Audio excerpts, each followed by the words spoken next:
तीन दिन लगातार गोटे पुरुष और गोटे महिला को बांधि ग्रामवासी माने निर्धुम माड़ मारुछंती।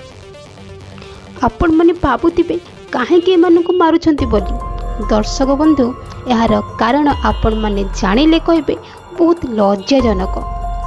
किछि एभली लज्जाजनक घटना घटी जाइछि मयूरभंज बांगरीपसी थाना राया गाँव रे। गोटी युवक और गोटी महिला शारीरिक संपर्क रखुथिबा समय रे धरा पड़ जाइथिले। तांकु ग्रामवासी सही अवस्था रे नै गोटी गछरे बांधी देइथिले आउ निर्धुम माड़ मारिथिले।